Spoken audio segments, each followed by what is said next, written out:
Ternak yang kami amati adalah ternak puyuh. Puyuh merupakan salah satu ternak non-rumensia kecil yang umumnya dimanfaatkan sebagai ternak penghasil telur. Pada pengamatan kami, puyuh mendekati makanan yang telah tersedia di wadah pakan. Lalu puyuh tersebut mematuk dengan kecepatan sedang dan langsung menelannya. Puyuh yang kami amati memiliki kecepatan makan yang sedang, disebabkan pakan selalu tersedia sehingga puyuh tidak mudah lapar. Mills et al. Berpendapat bahwa tingkah laku makan burung puyuh didasarkan pada frekuensi pemberian pakan. Semakin jarang diberi pakan, maka burung puyuh akan lebih cepat menghabiskan pakannya untuk memenuhi kapasitas saluran pencernaannya. Penurunan tingkah laku makan diperoleh pada frekuensi pemberian makan 2 kali dan 3 kali. Hal ini disebabkan oleh pemberian makan yang dijatah, sehingga di saat pakan diberikan, burung puyuh akan meningkatkan konsumsi makan karena burung puyuh masih dalam keadaan lapar. Sesuai dengan pernyataan Hardini, tingkah laku makan akan muncul saat unggas merasa lapar. Tingkah laku makan dan minum digunakan sebagai sumber energi untuk melakukan aktivitas lainnya. Muharlin et al. Menyatakan bahwa konsumsi pakan unggas akan lebih baik jika diberikan secara ad libitum dibandingkan pakan dijatah. Diara dan Tabuka Kiri menyatakan bahwa faktor yang memengaruhi tingkah laku makan burung puyuh adalah ketersediaan pakan, umur, dan suhu lingkungan yang nyaman.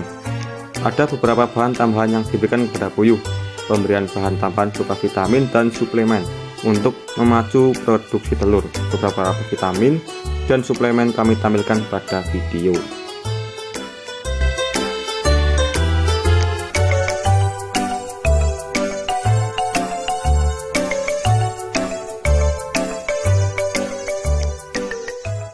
Saya mau nanya, kalau mungkin untuk pakannya itu pakai berapa macam, kok cuma satu macam? Terus kalau misal pakai berapa macam, yang paling disuka itu yang pakan yang kayak gimana? Cuma satu macam mas, karena saya belum berani untuk mencoba yang lain gitu. Mau fokus dulu lah untuk dalam jangka 1 tahun ini. Nanti kalau setelah 1 tahun baru saya berani mencoba yang lain. Itu pun juga satu macam itu saya pakai campuran mas, campuran dalam arti pakai daun pepaya itu saya rajang-rajang gitu, potong-potong lembut, nanti dicampurin. Itu saya tadi kebetulan pas lagi nggak pakai Vitamin sama yang kalau kena snot penanganannya gimana? dimasukin ke air minum mas. Kan ada galon itu tadi di atas, saya isi setengahnya lah, setengah galon, terus dicampur sama 2 bungkus vitamin itu yang kita stres. Nah itu sampai habis mas, 1 hari. Bahkan nggak sampai 1 hari itu habis. Itu dalam 1 minggu ya, setelah 1 minggu gitu. Kalau yang senot paling saya pisahkan kayak tadi mas, soalnya kalau dipisahkan tapi masih satu kandang itu nanti nularin tetap mas, jadi kita pisahkan kayak gitu. Nanti permerah itu betul pak?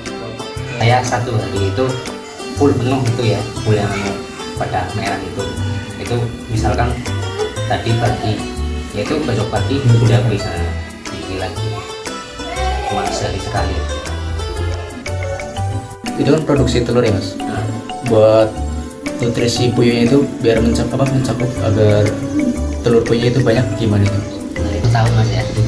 Tapi kalau prakteknya itu di lapangan ya 1 tahun lebih. Nah, soalnya kakak saya pun juga seperti itu, 1 tahun lebih masih produktif ya, masih dipakai gitu. Tapi ya paling sebagian sih mas. Kalau udah 1 tahun lebih itu paling sebagian yang masih produktif, yang lainnya bilang seperti itu. Itu vitamin Medicae namanya itu, yang tadi mas saya juga ada yang moto kan, itu buat memaksimalkan telur yang keluar gitu. Tapi resikonya itu mas, ya mohon maaf ya, namanya belakang itu yang buat alat yang ngeluarin itu nih telurnya itu lecet mas gitu, jadi sobek kayak gitu. Kan karena terlalu besar, karena terlalu besar dikasih vitamin kayak gitu, jadi sobek gitu. Ya anusnya lah, namanya anusnya itu sobek. Nah terus jadi ada yang kanibal itu loh mas. Nah itu yang menyebabkan kematian. Itu yang dikanibalin itu mati lama-lama kayak gitu. Oh, sendiri kanibal. Bisa mas. Makanya enggak 100% utuh gitu.